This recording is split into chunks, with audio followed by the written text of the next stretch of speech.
हरियाणा के यमुनानगर में फरवरी महीने में हुई ओलावृष्टि की मार के बाद किसानों को मार्च महीने में लगातार हुई बरसात ने खूब परेशान किया। बरसात से गेहूं, गन्ना और सरसों की खेती भी प्रभावित हुई। हजारों एकड़ फसलें बर्बाद हो चुकी हैं। जिले के कई गांवों को बरसाती नदियों के पानी की मार भी झेलनी पड़ी है। फरवरी महीने के अंत में जहां भारी ओलावृष्टि हुई जिससे किसानों पर गहरा प्रभाव पड़ा, तो वहीं मार्च की शुरुआत में भी लगातार 3 दिन बरसात हुई जिसके कारण किसानों को परेशानी का सामना करना पड़ा। किसानों ने बताया कि भले ही जिले का काफ़ी एरिया डार्क जोन में आता हो, लेकिन जहां खेती योग्य बहुत सा एरिया ऐसा है जहां पानी की कमी नहीं है, जहां बरसाती नदियों में पानी आने से फसलें खराब हो जाती हैं। 3 दिन हुई लगातार बारिश से पथराला और सोम नदी उफान पर थी। अब तक हमारा 50% से ऊपर जो नुकसान होता है वो मेजर नुकसान है, वो ज़्यादा नहीं है। हमारा 2500 एकड़ के आसपास 2600 एकड़ ऐसा एरिया है जिसमें 50% से ज़्यादा नुकसान है। बाकी तो 20-30% नुकसान है जो हमारा 10-11 हज़ार एकड़ एरिया है। मौसम को देखते हुए मैं किसान भाइयों से यही कहता हूँ, एक गहरी सिंचाई ना करे। गेहूं में अगर पानी देना है तो हल्की सिंचाई करे, ताकि क्या तेज हवा अगर चले तो फसल गिरे ना।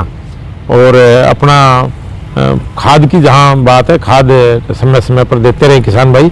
और अब तो वैसे भी दाना बन गया है गेहूं में और मैच्योरिटी पे है, तो हल्की सिंचाई दें जिससे दाने का साइज अच्छा हो जाएगा और प्रोडक्शन भी अच्छा आएगा। हमारे यहाँ यमुनानगर ज़िले में 2,25,000 एकड़ में हमारा गेहूं का रकबा है और अभी तक हमारी फसल अच्छी है। और सरसों की जहाँ बात करें तो यहाँ 6 से 7 हज़ार के बीच में एरिया एकड़ रहता है। बाकी हमारी गन्ने की फसल है 70-75 हज़ार एकड़। तो कुल मिला के हमारा 3,11,000 एकड़ एरिया ऐसा जो बोने योग्य है जिसमें फसल होती है। और अब जो पिछले 2-3 दिन में बारिश हुई है, यहाँ 20 से 30 mm के बीच में बारिश हुई है। अलग अलग ब्लॉक में कहीं 20 mm है, कहीं 25 है, कहीं 30 है। इसमें हमारे बारिश से तो कोई खास नुकसान नहीं है, बट कई जगह ओलावृष्टि हुई है हमारे 5-7 गाँव में, तो उनमें हमारा नुकसान हुआ है। लगभग हमारा 11,600 एकड़ एरिया ऐसा है गेहूं का और सरसों का मिला के, जिसमें 25% तक नुकसान हुआ है, 0 से 25। और हमारा 7,500 एकड़ एरिया ऐसा है जिसमें 25 से 50% के आसपास नुकसान हुआ है। और हमारा 2,500 एकड़ एरिया ऐसा है जिसमें 50% से ऊपर नुकसान हुआ है। तो ये स्थिति हमारी अभी तक है, हमने सर्वे करवा लिया है।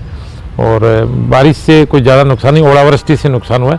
हाँ, बारिश से ये है कई जगह जहाँ किसान ने पानी दे रखा था फसलों में और ऊपर से बारिश हो गई और तेज़ हवा चलने से गेहूँ गिर जाता है। गिरने से प्रोडक्शन में 10-15% कमी आ जाती है न। जहाँ जहाँ नुकसान ओलावृष्टि से हुआ है उन किसानों को हम हिदायत दे रहे हैं, किसानों को बता रहे हैं कि जिस किसान ने अपना फसल बीमा करवा रखा है वो अपना पोर्टल पे चढ़वाएं।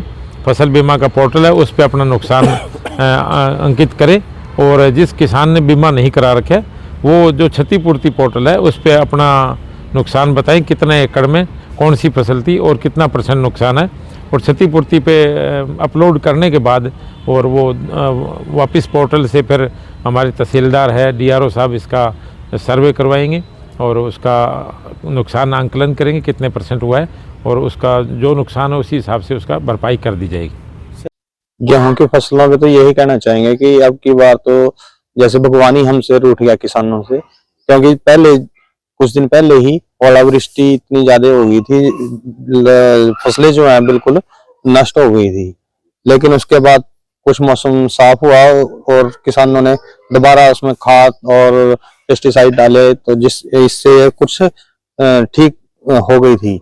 लेकिन अब इस अचानक अधिक बारिश के कारण हमारी जो यहाँ नजदीकी पथराला नदी लगती है उसमें तेज बाढ़ आ गई, जिससे हजारों एकड़ फसल जो है गेहूं की भी है और सरसों वगैरह भी खत्म ही हो गई है। अभी पानी एकदम आ तो गया है लेकिन आहिस्ता आहिस्ता जा रहा है, नदी की निकासी न होने की वजह से आहिस्ता आहिस्ता जा रहा है। उससे जो है ये जो पानी रुक गया है उससे फसलें जैसे जैसे धूप लगेगी तो ये नष्ट हो जाएंगी। जी हाँ, बिल्कुल असर पड़ेगा, क्योंकि इससे जो है खेतों में जो गन्ना खड़ा रह गया है उसकी निकासी में बहुत कम से कम 15 दिन बाद उसको निकाला जाएगा। उससे जो फूट होगी उसमें बहुत कम होगी, क्योंकि जो अब समय था वो अब लेट हो जाएगा। उसके फुट में कमी आ जाएगी। सरकार से तो यही डिमांड करना चाहेंगे कि हमारे को इसकी गर्दौरी कराई जाए और इसका मुआवजा दिलाया जाए, जिससे किसान जो है अपने अगली फसल के लिए कुछ इन्वेस्ट जो खेती बाड़ी में काम आने वाले बीज वगैरह उनको इकट्ठा कर सके। क्षतिपूर्ति तो इससे ये सरकार की अच्छी पहल है, लेकिन अब हमें यही नहीं समझ आ रहा है कि इसमें एक ऑप्शन ओलावृष्टि का है, एक उसमें बाढ़ का है और एक ऑप्शन बरसात का है। ये भी हमें यही नहीं, हमारे यहाँ तीनों प्राकृतिक आपदाएं आई हैं तो हम उसमें क्या भरें, हमें तो यही नहीं समझ आ रहा है अभी।